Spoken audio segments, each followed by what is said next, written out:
3 dreams, 3 truths. Hey, I have something for you, Kellen says, grinning wide. He always grins when he sees her. Amalia sets her survey equipment down on the counter of his small, hard-won cabin. She's standing in its threshold with a twinkle in her eye. "What did you find for me, my explorer?" she answers him. She sets her hands on the table in front of him. Standing as she is, she's taller, but only for now. She likes it that way, looking down at him, watching him play it as cool as can be. Kellen shoots a finger up. A lash of his magical weapon severs a rope holding the gift out of view. A flower pot falls into his hand. "Found these at the market the other day. They reminded me of you."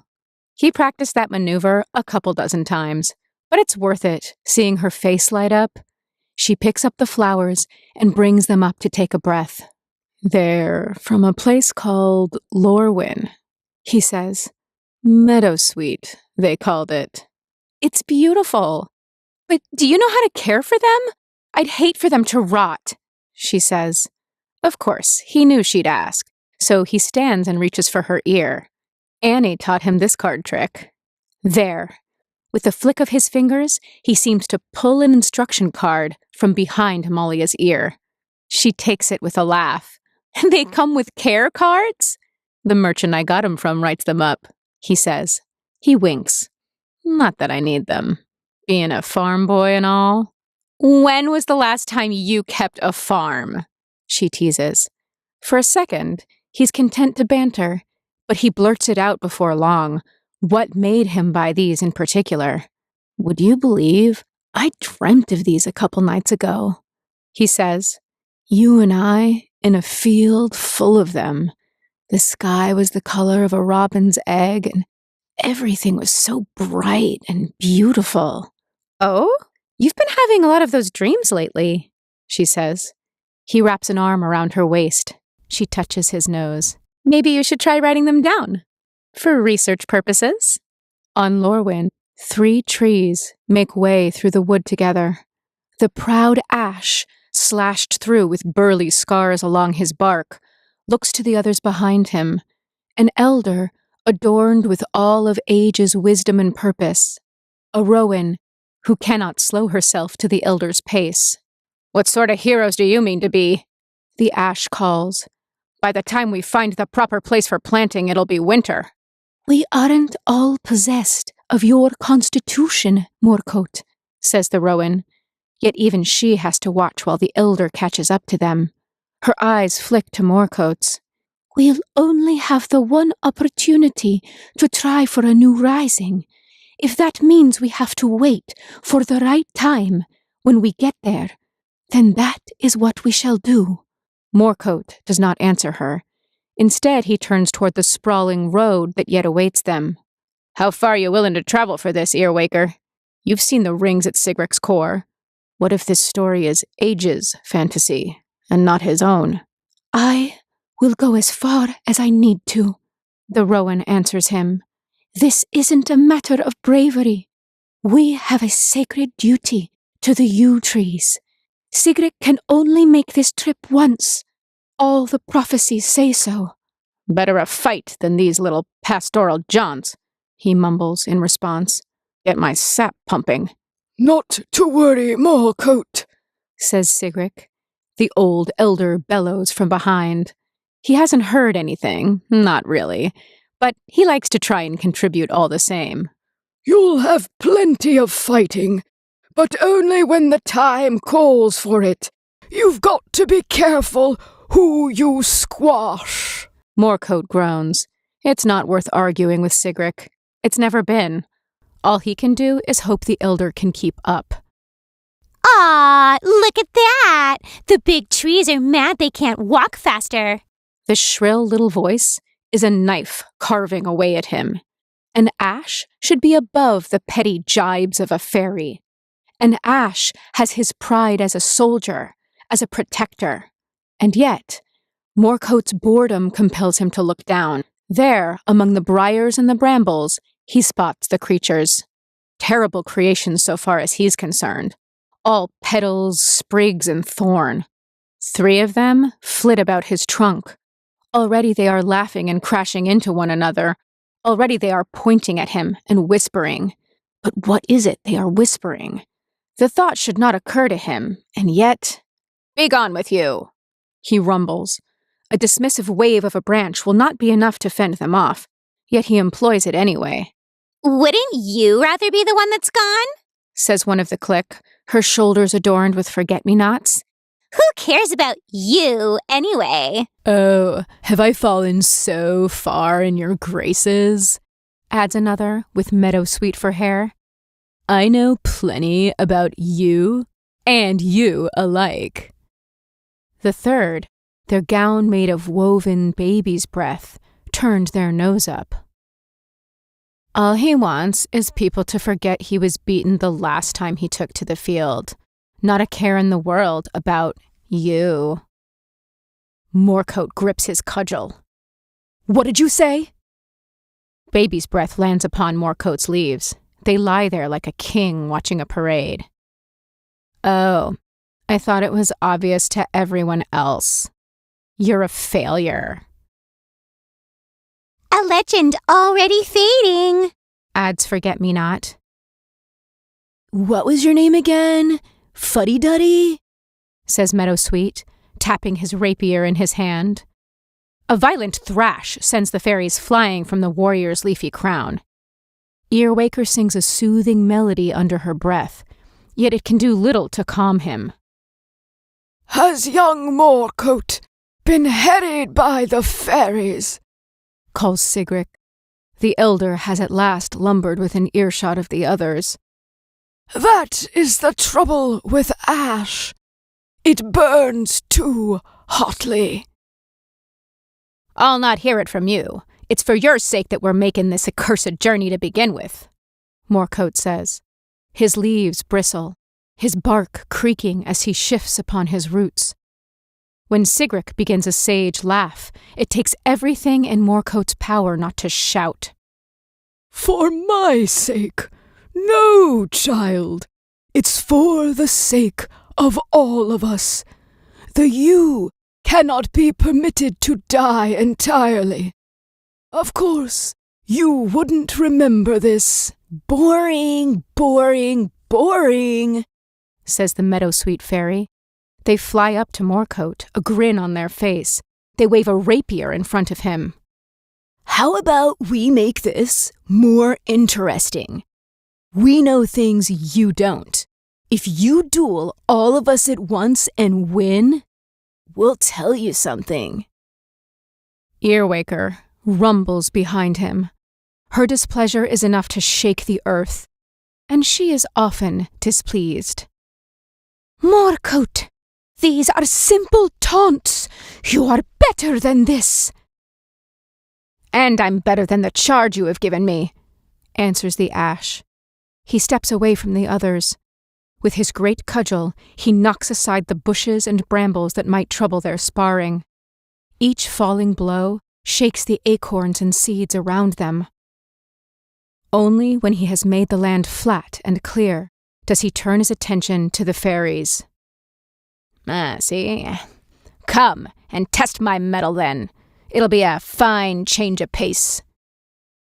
He has little need to say anything else. The fairies fall upon him, relentless arrows of misery and merriment.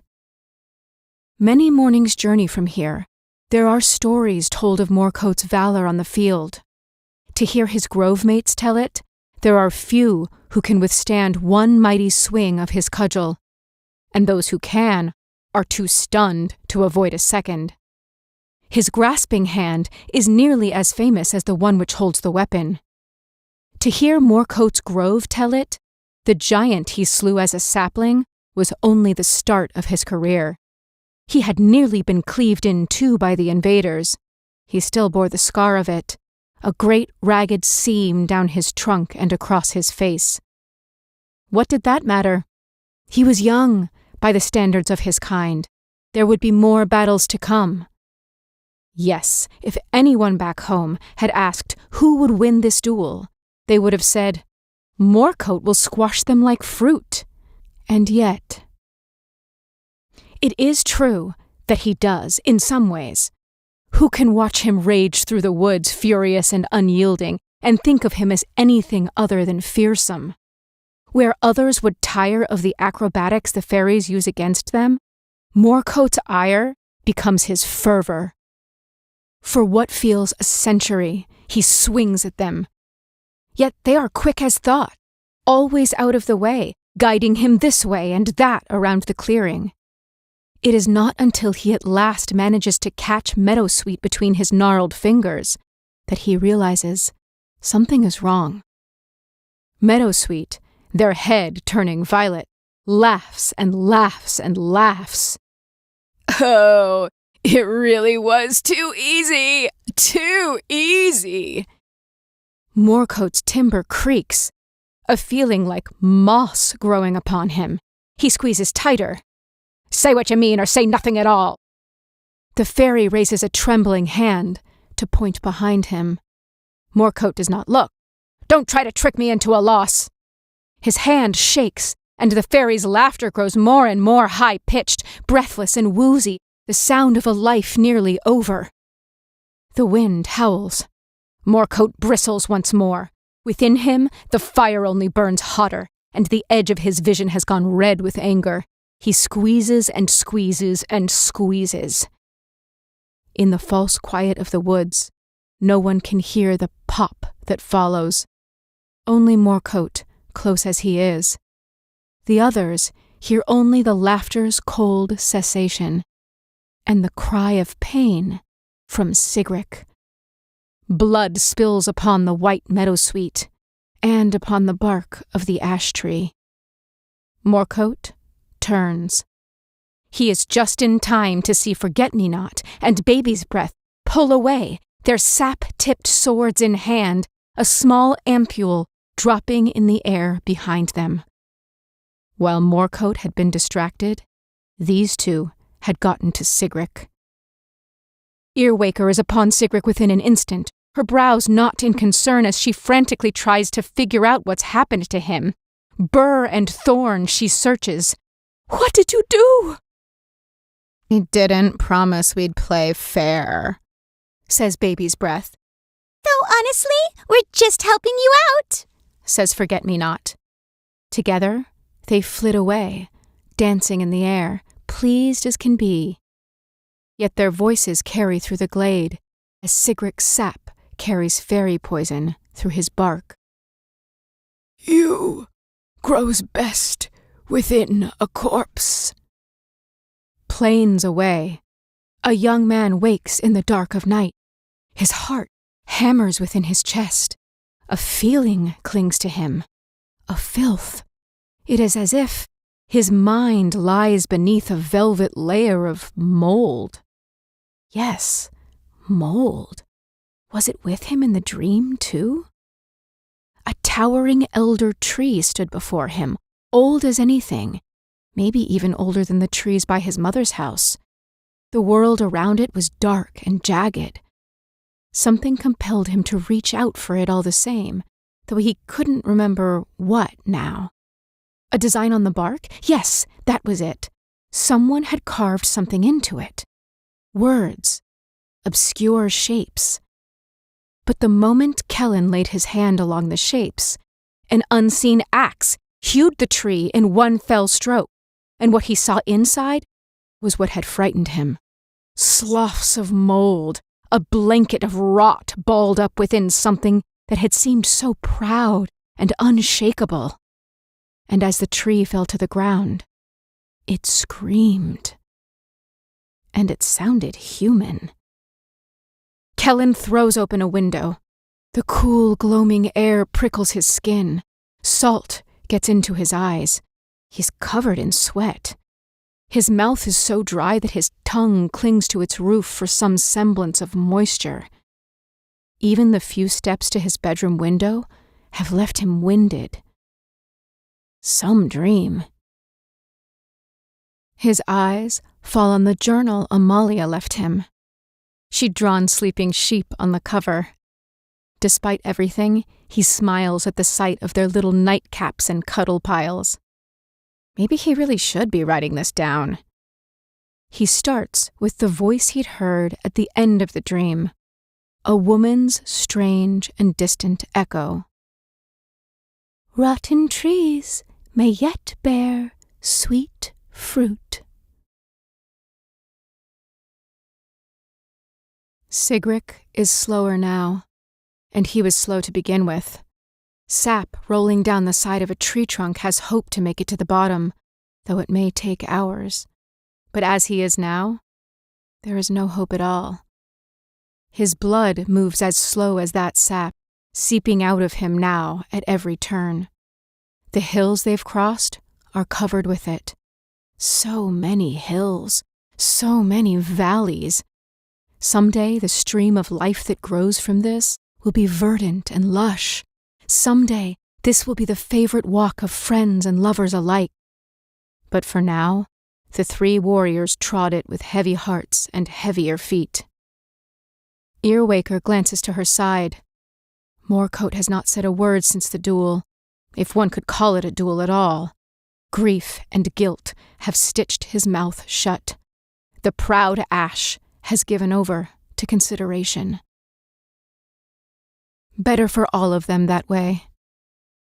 Still, part of her wishes that he would say something, anything, that she could yell at him for his mistakes and berate him and let loose the anger that burned within her. Respite of a kind, catharsis. But it would not be worth the cost. As they crest this newest hill, Sigric breaks a week's silence. We must travel past the giants if we're to finish the journey. He points with wizened hands to the horizon. There, the three spot a giant resting against a boulder. The spring breeze carries her snores all the way to their perch above. Earwaker frowns. Giants posed no problem in most cases to passing travelers, and this one was clearly asleep. It would be simple enough to take the long way and avoid disturbing her. But if it were that simple, Sigric would not have broken the silence to say so. The veil is past there, isn't it? She asks. The elder mumbles in response. Yes, and you must go there with the sapling. It cannot grow where the sun warms its leaves. That is what made Golfinor so bristly, you know. Being born of the night. Always had that in him. Did you know? He favored blackberries. A ramble is starting, one that saddens Earwaker to hear. In all their long years as master and apprentice, Sigric's mind had never wandered from what needed to be done. But here he is, going on about the old ewe's taste in berries and tea. The poison's work, no doubt. Whatever it was they dosed him with left him fading into these long reveries. Could they still do it? They only had one chance at this, only a single opportunity to prove that it could be done. Earwaker touches the relic stashed among her branches. It feels warm. Legend and lore alike say it will keep her safe when she touches the Veil of Night. But she's never journeyed beyond it herself. She has no memory of it, and she's never liked the dark. Thank you for telling us such tales. I will keep them safe, says Earwaker, but she meets Moorcoat's eyes, for he is the one with understanding. Must we be direct, or can we take the long way around? Moorcoat's branches sway in the wind. Direct, he says. Can't risk anything else. If we take the long route... A glance to Sigric completes the sentence. No, it really cannot wait, can it? She takes her staff and begins to walk. Down the hill and into the valley they go. Moorcoat follows behind, silent, while Sigric continues his story unbated. Earwaker tries not to wince when she hears him. The words are starting to slur together. Years ago, they had tended to a tree folk who was in the end stages of his life. As Earwaker prepared a poultice to soothe the sores on his back, Sigric spoke with him about his life. Suddenly, Sigric asked not for the poultice Earwaker had been making, but for a draught of poison instead. It was time. Afterward, Earwaker asked him how he had known. When life itself becomes anathema, we must see to it that they no longer suffer, he'd said at the time. Earwaker watches her mentor now. The pained footsteps, the groan as he moves, the sap leaking from his bark. She swallows. What if she had to complete the rising alone? The slumbering giant next to them shakes the ground with her snoring. Moorcoat leads, each step deliberate and careful. Earwaker lets Sigric walk ahead of her. Better to keep an eye on him this way. Sigric, she whispers to him, I think the rest of the story's better saved for another time. But if I don't tell you now, you won't remember, says Sigric. I had another student who reminded me of you, always running contrary to the popular thinking. She used to say she'd discovered a new form of rising, one that could call even the oldest saplings back to life. I think you should speak to her. She should be the one leading this. She always listened to me. Each word is an axe against her trunk. She has to bite back a wince. But what to say instead? Before she can figure it out, the giant groans and shifts. Earwaker covers Sigric's mouth. She wishes it was otherwise, but they can't risk him waking it. Moorcoat catches her eye and nods. The three stand as still as can be in the clearing. 1 minute. 2. The snoring begins again. Moorcoat signals to the others to hold. Earwaker does, but only barely. The snores now seem delicate dreams, bound to break. Any movement at all is a risk they may not want to take. But if someone is to take it... The warrior Ash steps slow and steady. He waves his branches this way and that, leaves rattling, and watches the giant for any signs of stirring. Silence in the glade. Eyes meeting over distance. Sigric tries once more to talk, and Earwaker clamps her hold tighter. Moorcoat takes another step forward, and it is then that he points at the giant's head. What? What could possibly... Oh, there, floating like idle thoughts, are Forget-Me-Not and Baby's Breath. Earwaker grits her teeth. Fairies were known to sup on the dreams of giants. It would not be unusual to see them here, but this click? It could be no coincidence. She looks to Moorcoat with a silent question. Will you be all right?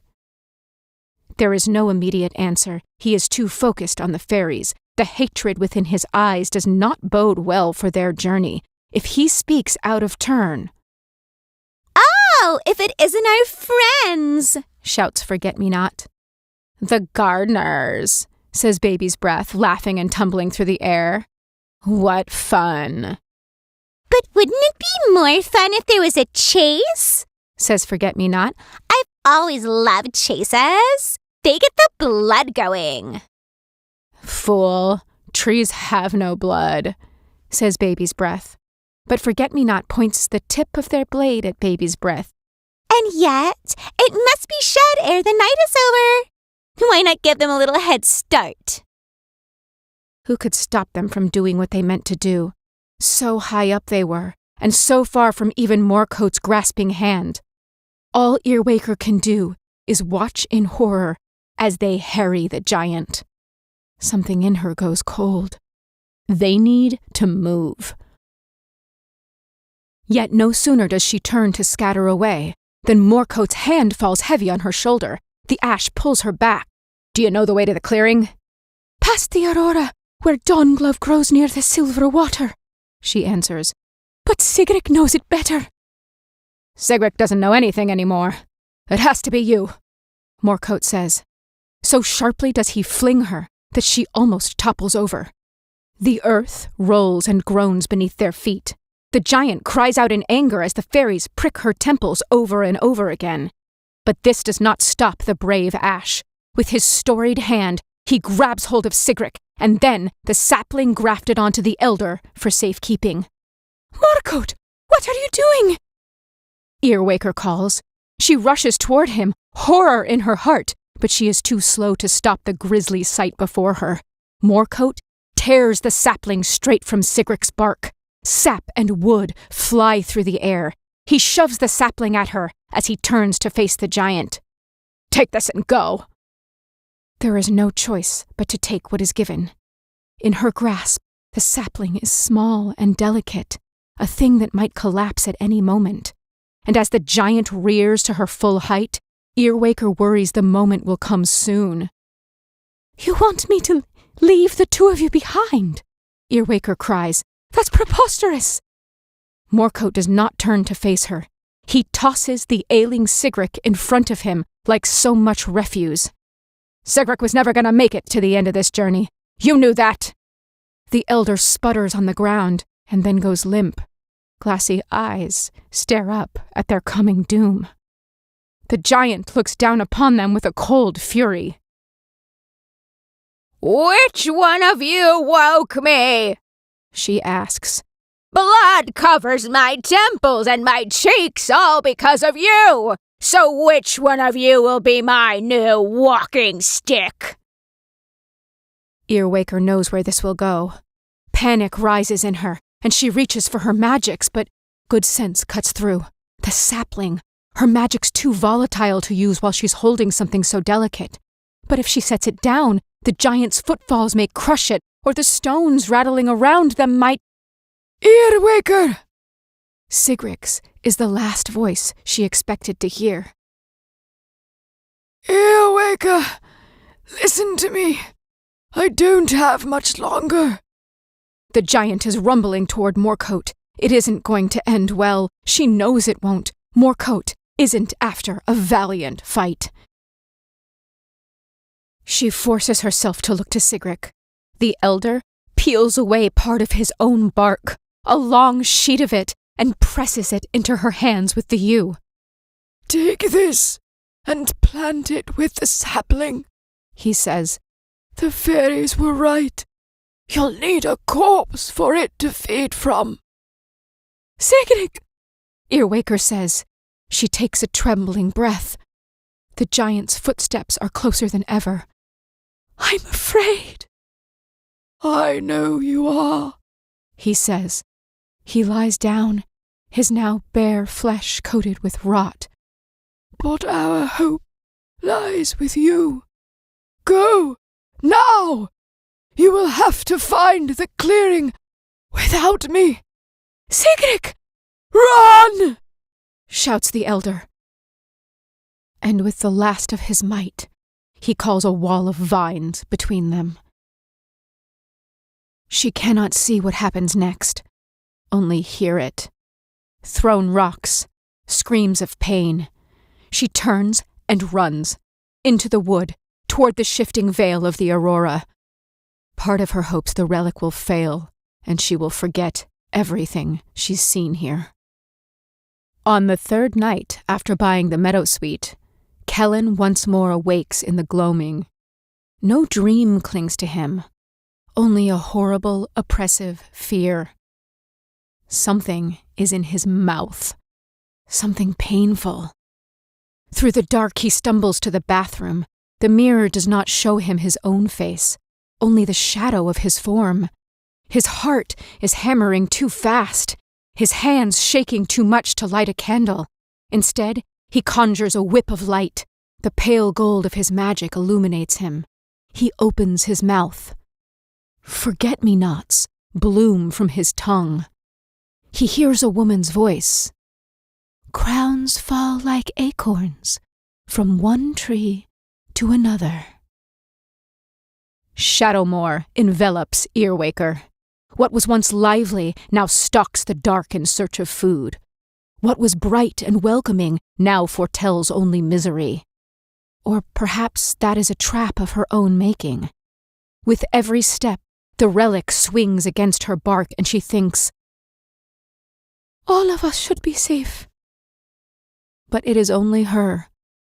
Over the mirrored hills, studded with misshapen tree stumps and thorn bushes, into the forest where the night itself laughs at her misery, along a path so obscure she wonders if it is a path at all. Only her and the sapling. They were supposed to have done this together. Sigrid knew the way. She is only working off the faint memories of what he's told her. But the fairies poisoned him, and Morcote's guilt drove him to an impossible fight. And now she is here alone. She is sobbing. She knows she is. All the terrible creatures hiding in the branches above her mock her with twin faces. 2 crows squawking overhead become 3. Still, she continues. It would be impossible to give up now. Not simply because the guilt and shame would haunt her for the rest of her days, but because she knows not what else she could do. Continuing to the grove gives her a purpose, a thing to focus her attention on. If she turns away from it, all she will be left with is the screaming. Dawnglove ahead. Her journey nearly to its end. Sobbing, she follows its trail, the sapling clutched tight against herself. Why do you care so much about them? A guttural scream leaves her at the sound of that voice. Forget-me-not. How could they have followed her? Sorrow overtakes her, and for a moment, her body is too heavy to continue, this weight too much to bear. But she feels the sapling in her arms and, with a sob, continues. A yew tree? Kulfanor? The sapling? What does it matter? Baby's breath now. Not worth answering. The magic in this grove is thick. She can feel it against her bark. A little farther. Everything dies, haven't you heard? And everything should. Yes, everything except a dream.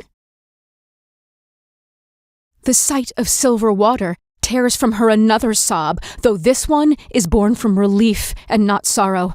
She falls to her knees before it. Thirst almost compels her to drink, but she holds back. There is work to be done. If she fails, none of this would matter. This won't work. You're too sad for it to work. You're gonna mess it up. All that effort for nothing. What a laugh. Ball the soil, create a mound, place Sigric's bark in the dirt, then the sapling over it. There are delicate patterns to be traced into the earth around it, and patterns yet more intricate to be created with stones. Though her hands shake and her steps are unsteady, Earwaker takes them all the same. It has to work. It has to mean something. The magic won't take. You're too scared to give it everything it needs. Sap and ash and death. Ignore them. Don't let their barbs land. What would it matter if she was afraid? If she did the work? If she followed the steps? Then it would work. It had to. If the yew trees once more drew breath, if she managed to do what she was planning to do, what would it matter if her hands had trembled? It would be done. Channel magic into the symbols, walk in a circle around the gathered materials thrice, widdershins, and sing the song it has taught you. The song had been the part that worried her on the way here. How was she to know what it would be? But her lips part, and she knows the words. They are there. Sorrow and anger, bitterness and resignation, determination in spite of it all. You were never known for their kindness. She cannot be known for it either, not now. The words that echo through the clearing would gladden no hearts and move no minds. No one who heard them would say they enjoyed doing so. The uneven keen of her voice, the ringing sound left in its wake, the harsh shapes of the words themselves. It is misery that takes root in that clearing. Ignoring us isn't gonna help you. A foolish thing to do indeed. After all, this won't work.